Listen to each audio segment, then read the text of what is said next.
Hi there, my name's Liz, and I'm bringing you a level analysis on one of my favorite games of all time, Psychonauts. Psychonauts is a crazy game. You get to enter people's minds, mess around, and save the day. It has a huge focus on mental health, and with its crazy character design and amazing abstract symbolism, this game became a cult classic that's still favored among fans today. But today, we are going to focus on the very first mind you enter, basic braining. Basic Braining is a tutorial level where the basic mechanics of the game are taught to you by the ever-lovable NPC, Coach Oleander.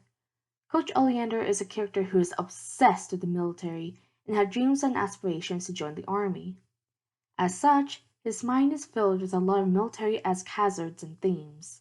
Instead of giving you an easy and happy-go-lucky tutorial level, Psychonauts gives us a total war zone. The color palette is all gloomy and dark. Knives and explosions litter the battlefield, and the collectibles even show some dark and grotesque things like dismembered limbs and monsters. This level is meant to portray a sense of stress, even though it's just a beginner level.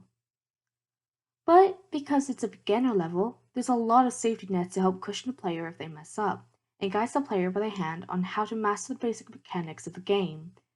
You learn to hit, jump, climb, and you're introduced to a variety of collectibles like figments and emotional baggage. If you happen to mess up on one of these things, like jumping, most areas catch you and give you a chance to climb back to the surface to try again. In this level, unlike other levels, if you fall off the map, no health is deducted from you. This allows the player to practice to get good at a three-dimensional platforming game that requires a good enough skill in depth perception. The design of basic braining is straightforward. It's a linear level. You're trying to get from point A to point B. Along the way, you do sick acrobatics and get shot at by turrets, and even push a kid off a rail and taunt him. The paths in the level are narrow, and the rooms relatively small to help push the player in the right direction. Additionally, figments help light the way. They are literally stuck or flying through every aspect of this level, from clinging to poles that you're meant to climb on to platforms to encourage you to jump on them. They're clever little wieners that reward the player for progressing through the level. Lastly, the design of the layout itself keeps the player engaged. There are a lot of twists and turns in this game, and obstacles that require the player to zigzag between platforms. Even the hallways and corridors you have to travel through promote the player going in a variety of directions rather than the boring, totally straight way of navigating. It doesn't allow the player to become bored because they're actually interacting with how the environment works and experiencing what it's like to be in someone's weird and twisted mind, literally. In terms of effectiveness for this level, I would say it works well as a tutorial.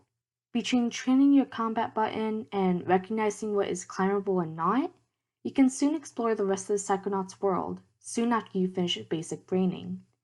It's not hard to pass basic braining, especially when the spoon feeds you text boxes instructing you on how to play the game.